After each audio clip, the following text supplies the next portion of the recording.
সুপ্রিয় দর্শক, আসসালামু আলাইকুম। আপনাদের সবাইকে স্বাগত জানাচ্ছি এখনকার আলোচনা। আপনাদের সঙ্গে আছি আমি সিরাজুল ইসলাম। দর্শক, আপনারা সবাই অনেক সময় বলে থাকেন যে ইরান যুদ্ধ আসলে আমাদের কি দেখিয়ে দিল, কি শিক্ষা দিল এবং আমরা আসলে কি করতে পারি, আমাদের সামরিক সক্ষমতা আমরা কিভাবে ঢেলে সাজাতে পারি এবং আমাদের সামরিক সক্ষমতা ঢেলে সাজানোর জন্য কি করা দরকার।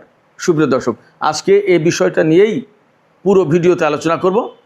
আশা করি আপনারা শেষ পর্যন্ত সঙ্গে থাকবেন। আর ভিডিও যদি ভালো লাগে লাইক কমেন্ট শেয়ার করবেন এবং চ্যানেলটি সাবস্ক্রাইব করে সাথেই থাকবেন। দর্শক, চলুন মূল আলোচনায় চলে যাই। ইরান যুদ্ধ আসলে আমাদের সর্বপ্রথমে যেটি দেখিয়েছে যে ভবিষ্যতের যুদ্ধ কেমন হবে এবং আমাদের কেমন রকমের প্রস্তুতি থাকা দরকার। এই জায়গায় একই সাথে আমি প্রশ্ন করে রাখি, আসলে সেই রকমের যুদ্ধের জন্য, সেই রকমের সামরিক সক্ষমতা অর্জনের জন্য আমাদের বাংলাদেশের সামরিক বাহিনী প্রস্তুত তো? চলুন আমরা দেখি ইরান যুদ্ধ আসলে কি শিক্ষা দিল, কি দেখালো, কি বুঝিয়ে দিল। সর্বপ্রথম যদি আমরা বলি, ইরান যুদ্ধে ইরান কি ব্যবহার করেছে, পাশাপাশি তার অপোনেন্ট শক্তি যারা, তার শত্রুপক্ষ যারা ইরানের বিরুদ্ধে হামলা করেছিল, তারা কি ব্যবহার করেছে, এইগুলো যদি আমরা মোটামুটি তুলনামূলক একটা আলোচনা করি, তাহলে আমাদের কাছে পরিষ্কার হবে যে কে কি উপায় ব্যবহার করে কতটা এগিয়ে গেল। আমেরিকা প্রধানত জোর দিয়েছে বিমান বাহিনীর উপরে, নৌবাহিনীর উপরে, বিশাল বিশাল নৌজাহাজ, বিমানবাহী রণতরী বিমান এবং কিছু ক্ষেপণাস্ত্র। আর ইসরায়েল নৌবাহিনীর উপরে খুব একটা ভরসা করেনি, কারণ সেখানে সেইভাবে প্রয়োজন নেই। ইসরায়েল মূলত ভরসা করেছে বিমান বাহিনীর উপরে, কারণ সীমান্ত যেহেতু নেই ইরানের সাথে ইসরায়েলের, অতএব স্থলবাহিনী বা ট্যাঙ্ক কামান এগুলোর ব্যবহার এখানে করা যাচ্ছে না। অবশ্য সংযুক্ত আরব আমিরাতে ইসরায়েল উপস্থিত ছিল বলে সেখান থেকে তারা যথেষ্ট পরিমাণে ক্ষেপণাস্ত্র ইরানের বিরুদ্ধে ব্যবহার করার চেষ্টা করেছে, ব্যবহার করেছে, কথা মোটামুটিভাবে বলা যাচ্ছে। তো ইরানের শত্রুপক্ষ যারা, তারা ইরানের বিরুদ্ধে কী ব্যবহার করেছে, একেবারে সরাসরি যদি বলি, বিভিন্ন ধরনের, বিভিন্ন রেঞ্জের, বিভিন্ন সক্ষমতার বিমান থেকে ক্ষেপণাস্ত্র, বিমান থেকে বোমা এবং জাহাজ থেকে টমাহক ক্রুজ ক্ষেপণাস্ত্র, ব্যালিস্টিক ক্ষেপণাস্ত্র, এগুলো ব্যবহার করেছে ইরানের বিরুদ্ধে। সেক্ষেত্রে আমেরিকা এবং ইসরায়েলের প্রধান অস্ত্র ছিল বিমান, এতে কোনো সন্দেহ নেই। এই জায়গায় আমেরিকা এবং ইসরায়েলকে বিমান হামলার ক্ষেত্রে যে বিষয়গুলো বা যে উপকরণগুলো সহযোগিতা করেছে, তা হচ্ছে radar system, early warning system, অ্যাওয়াক্স বিমান, তারপরে ক্ষেপণাস্ত্র প্রতিরক্ষা ব্যবস্থা, ইলেকট্রনিক ওয়ারফেয়ার সিস্টেম ইত্যাদি। এর বিপরীতে ইরান কিভাবে যুদ্ধ করেছে? ইরান এগুলো মূলত মোকাবেলা করেছে। প্রথম কথা, ইরানের কাজ ছিল কিন্তু দুটো। একটা হচ্ছে ইরান এইগুলো মোকাবেলা করেছে যাতে এইগুলো থেকে ইরান একেবারে ব্যাপকভাবে ক্ষতিগ্রস্ত না হয়ে যায়।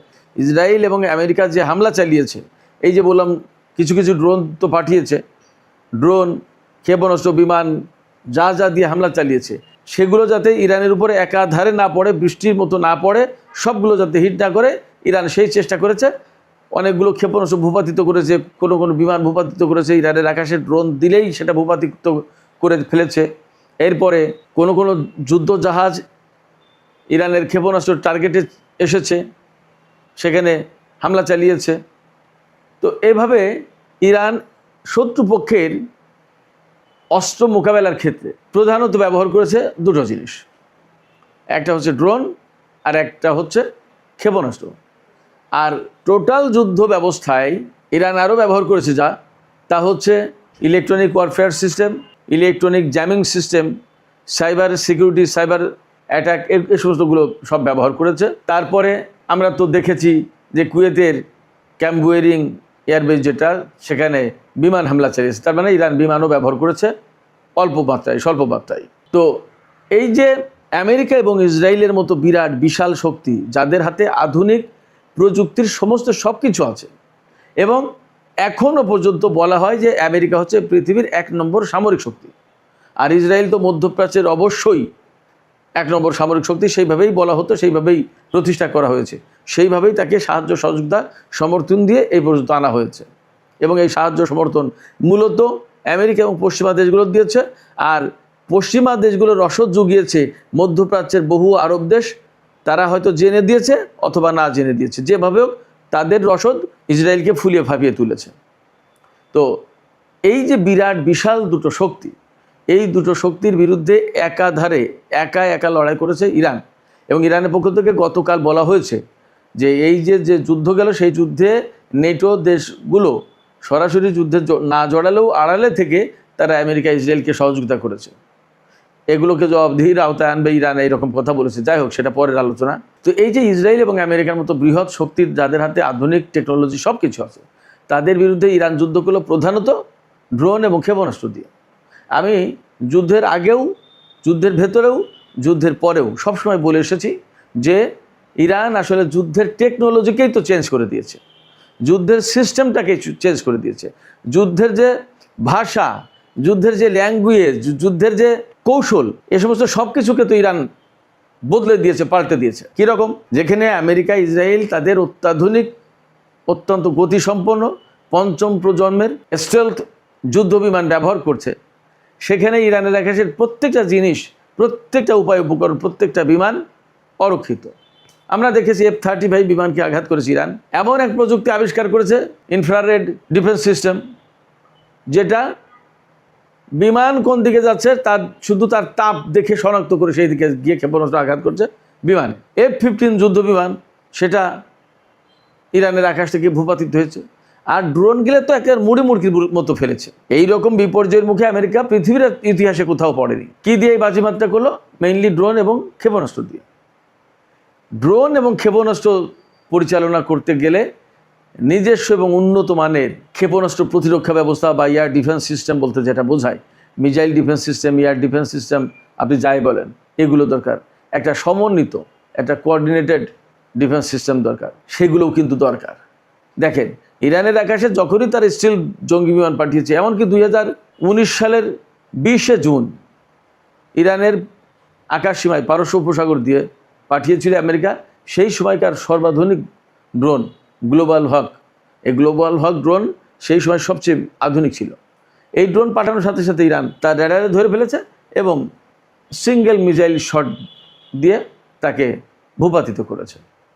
একটা ক্ষেপণাস্ত্র দিয়ে তাকে ধ্বংস করে দিয়েছে। কোনো স্টেলথ প্রযুক্তি তো ইরানের ক্ষেপণাস্ত্র প্রতিরক্ষা ব্যবস্থা বা আকাশ প্রতিরক্ষা ব্যবস্থার কাছে নিরাপদ থাকছে না, নিজেদেরকে গোপন রাখতে পারছে না, ধরে ফেলছে। এই যে ইরানের নিজস্ব টেকনোলজি, এই টেকনোলজি একটা পর্যায়ে গিয়ে দেখা গেল যে আমেরিকা এবং ইসরায়েলের উপরে প্রাধান্য বিস্তার করেছে। তা না হলে ইসরায়েল বা আমেরিকার যে F-35 জঙ্গি বিমান, যুদ্ধ বিমান, তা ভূপাতিত করলো কিভাবে?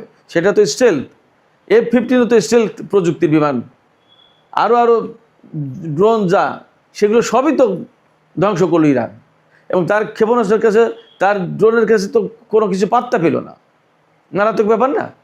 এই প্রশ্ন কিন্তু আসে যে তাহলে ইরানের প্রযুক্তি বেটার নাকি আমেরিকার প্রযুক্তি better? On the other hand, Iran যে সমস্ত ক্ষেপণাস্ত্র ব্যবহার করেছে তার ভিতরে বিভিন্ন ডিজাইনের এবং মডেলের হাইপারসনিক ক্ষেপণাস্ত্র ছিল, যা আমেরিকা এবং ইসরায়েলের হাতে নেই। এবং আমেরিকা ইসরায়েল এই ক্ষেপণাস্ত্র ঠেকানোর মতো প্রযুক্তিও তারা ব্যবহার করে না, তাদের হাতে নেই। তাহলে কি দাঁড়াচ্ছে? তাহলে দাঁড়াচ্ছে যে ইরান তুলনামূলক কম শক্তিশালী অর্থনীতির দেশ হওয়ার পরেও, নিষেধাজ্ঞার ভেতরে থাকার পরেও, দীর্ঘদিন যাবৎ কারোর কাছ থেকে কোনো অস্ত্র না কিনে নিজেই অনেক কিছু তৈরি করে ফেলার পর দেখা যাচ্ছে যে আমেরিকা এবং ইসরায়েলের চেয়ে তার প্রযুক্তি ভালো কাজ করলো যুদ্ধের ময়দানে, তো পরিষ্কার। তাহলে এখান থেকে প্রথম এবং প্রধান শিক্ষা হচ্ছে যে এই মুহূর্তে আধুনিক যুদ্ধ বিমান খুব গুরুত্বপূর্ণ, তাতে কোনো সন্দেহ নেই। বিমানের গুরুত্ব আমি কমিয়ে দেখছি না, কিন্তু সেই বিমানের চেয়েও জরুরি জিনিস হচ্ছে ক্ষেপণাস্ত্র এবং ড্রোন। আমরা যে J-10C বিমান কিনবো, পাকিস্তানের কাছ থেকে JF-17 থান্ডার বিমান কিনবো, দ্যাটস ওকে, খুব ভালো। কিন্তু আমাদের ফোকাসটা যেন কোনো মতেই না চলে যায় শুধুমাত্র বিমানের দিকে। যুদ্ধ বিমান দিয়ে আমরা সব কিছু করতে পারবো না। আমাদের যার সাথেই মোকাবেলা হোক বা যার, আমাদের নিজেদের প্রতিরক্ষা ব্যবস্থাটাই আমরা ঠিক করি। আমরা কারোর সাথে যুদ্ধ করতে যাচ্ছি না, কিন্তু আমাদের নিজেদের সক্ষমতা নিজেদের হাতে থাকতে হবে এবং এখানে খুব পরিকল্পিত উপায় করতে হবে। একটা বিমানের পেছনে যে পরিমাণে খরচ, তার পাইলটের প্রশিক্ষণ, তারপরে তার মেনটেন্যান্স কস্ট, তার জ্বালানি এবং তার নিরাপত্তা অনেক বড় ব্যাপার। সেই জায়গায় আপনি যদি ড্রোন এবং ক্ষেপণাস্ত্র সিস্টেম দিয়ে যদি নিজেকে সমৃদ্ধ করতে পারেন তাহলে কিন্তু সহজ। এখন বলা হচ্ছে যে ড্রোন হচ্ছে গরিবের এয়ারফোর্স। আপনার ড্রোন পরিচালনার জন্য কিছু লোক পর্দার আড়ালে থেকে রিমোট কন্ট্রোলের মাধ্যমে সে কন্ট্রোল করবে, চালাবে। পাইলটের জীবনের ঝুঁকি নেই, ক্ষেপণাস্ত্র এবং ড্রোনে একই কথা, পাইলটের জীবনের ঝুঁকি নেই। মারাত্মক রকমের জ্বালানি, এর জন্য ফুয়েল ট্যাঙ্কার, অনেক কিছু লাগবে না, প্যারাশুট, আদার বহু কিছু লাগে। একটা বিমান পরিচালনা করতে গেলে বহু কিছু লাগে, কিন্তু একটা বিমানের পেছনে যে খরচ, সেই খরচ দিয়ে সম্ভবত অনেকগুলো ড্রোন এবং ক্ষেপণাস্ত্র বানানো যাবে। এই বিষয়গুলো আমাদের মাথায় রাখতে হবে। আমি আবারও বলছি, বিমানকে অবশ্যই অনুৎসাহিত করছি না, অবশ্যই বিমান দরকার, আমাদের বিমান বাহিনীতে অবশ্যই বিমান দরকার। সাথে সাথে ড্রোন এবং ক্ষেপণাস্ত্রের ব্যাপক সমৃদ্ধি এবং ব্যাপক পরিমাণে আমাদের হাতে থাকা দরকার। আমরা যদি নিজেদেরকে আসলে খুব আত্মরক্ষার জন্য শক্তিশালী একটা অবস্থানে যেতে চাই, তাহলে সমন্বিত নিরাপত্তা ব্যবস্থা গড়ে তুলতে হবে। এক পাশে যেমন থাকবে ক্ষেপণাস্ত্র, ড্রোন, তেমনি আর এক পাশে থাকবে বিমান এবং প্রয়োজনীয় সরঞ্জাম। যেমন আমাদের শত্রুকে প্রতিহত করার জন্য ক্ষেপণাস্ত্র থাকবে, যা দিয়ে আমরা তাদেরকে মোকাবেলা করব, তেমনি শত্রুর হামলা মোকাবেলার জন্য আমাদের প্রতিরক্ষা ব্যবস্থা থাকতে হবে, ক্ষেপণাস্ত্র প্রতিরক্ষা ব্যবস্থা থাকতে হবে। ক্ষেপণাস্ত্র প্রতিরক্ষা ব্যবস্থা যদি একটা কোঅর্ডিনেটেড সিস্টেমের ভেতরে আনা যায়, একটা এয়ার ডিফেন্স নেটওয়ার্ক গড়ে তোলা যায়, তাহলে ক্ষেপণাস্ত্র প্রতিরক্ষা ব্যবস্থা থাকবে, ড্রোন থাকবে, বিমান থাকবে এবং এমন রেডার সিস্টেম থাকবে, এমন নেটওয়ার্কিং সিস্টেম থাকবে যে আমাদের আকাশ, আমাদের ভূমি, আমাদের সমুদ্র সীমা পরিপূর্ণভাবে নিরাপদ থাকতে পারে। এই জায়গায় একটা জিনিস খেয়াল রাখা দরকার, এই যে ড্রোন এবং ক্ষেপণাস্ত্র এগুলো কিনে নিজেদের ভান্ডার যদি আমরা সমৃদ্ধ করি, বড় করতে চাই, তাহলে কিন্তু খুব একটা কাজে আসবে না, লাভ হবে না। চেষ্টা করতে হবে এবং এইভাবেই বিভিন্ন দেশের সাথে চুক্তি করা দরকার যে তাদের প্রযুক্তি আমাদের এখানে হস্তান্তর করবে, এখানে ফ্যাক্টরি হবে, আমাদের এখানে তৈরি হবে। এবং আমাদের 2030-এর যে ফোর্সেসের গোল, সেই জায়গায় আমাদের সামরিক গবেষণা এবং উৎপাদনের কথা বলা হয়েছে। তাহলে সামরিক গবেষণা এবং উৎপাদনের জন্য আমাদের নিজেদের ভেতরেই, অর্থাৎ আমাদের দেশের ভেতরে এগুলোর উৎপাদনের ব্যবস্থা করতে হবে। এবং এই সময়ে এটা কিন্তু আসলে অসম্ভব কিছু না। দেখেন, ইরানের কথাটা আমি বলি, ইরান এত বছর ধরে নিষেধাজ্ঞার কবলে থাকা দেশ, তারপরেও তার সামরিক শক্তিকে মোটেই দুর্বল করতে দেয়নি, বরং এখন আমরা দেখলাম যে কতটা সামরিক শক্তি অর্জন করেছে। ইরান একাই আমেরিকা এবং ইসরায়েলের মতো দেশকে মোকাবেলা করলো এবং সে টিকে আছে। এই জায়গা থেকে আমাদের নিজেদেরকে গরিব, দুর্বল, ছোট এগুলো ভাবলে চলবে না। আমরা তাই, আমরা এখান থেকেই আমাদের নিজেদের নিরাপত্তা ব্যবস্থা, আত্মরক্ষার অধিকার এগুলো চর্চা করব, এগুলো অর্জন করব। সেই জন্য আমাদের যেমন ড্রোন উৎপাদন করতে হবে, তেমনি ক্ষেপণাস্ত্র উৎপাদন করতে হবে, স্বল্প পাল্লার, দীর্ঘ পাল্লার, মধ্য পাল্লার, বিভিন্ন পাল্লার, এবং এগুলো আমাদের নিরাপত্তার জন্য জরুরি। এরপরে আমাদের ইলেকট্রনিক ওয়ারফেয়ার সিস্টেম আছে, এখন আধুনিক সময় বিভিন্ন গুরুত্বপূর্ণ রেডার সিস্টেম আছে, সেন্সর সিস্টেম আছে, রকেট সিস্টেম আছে। এর প্রত্যেকটা জিনিস আমাদের জরুরি, কোনোটা কিনে কোনোটা নিজেদের ভেতরে উৎপাদন করে এই পর্যায়ে আমাদেরকে যেতেই হবে, এর কোনো বিকল্প সামনে নেই। কয়েক রকমের ড্রোনের দরকার। নজরদারি ড্রোন, যারা গোয়েন্দাবৃত্তি করবে বা তথ্য সংগ্রহ করবে। তারপরে কামিকাজে ড্রোন, যেটা সশস্ত্র ড্রোন, আত্মঘাতী হামলা চালাবে। আবার আর এক রকমের ড্রোন আছে, যে ড্রোন ক্ষেপণাস্ত্র বা রকেট নিয়ে গিয়ে লক্ষ্যবস্তুতে মারবে টার্গেট করে, আবার সে ড্রোন অক্ষত অবস্থায় ফিরে আসবে। দুই রকমের ড্রোন আছে। আবার কিছু ড্রোন আছে সমুদ্র সীমার নিরাপত্তা নজরদারি করার জন্য ড্রোন আমাদের মাস্ট দরকার। এটা খুব একটা সহজ কাজ, কঠিন কাজে সহজ ব্যবস্থা। আমাদের সামরিক বাহিনীর সবচেয়ে ঘাটতি কোথায়? বড় ঘাটতি হচ্ছে আমাদের কোনো অ্যাকচুয়ালি ওইভাবে ড্রোন নেই, সশস্ত্র ড্রোন নেই।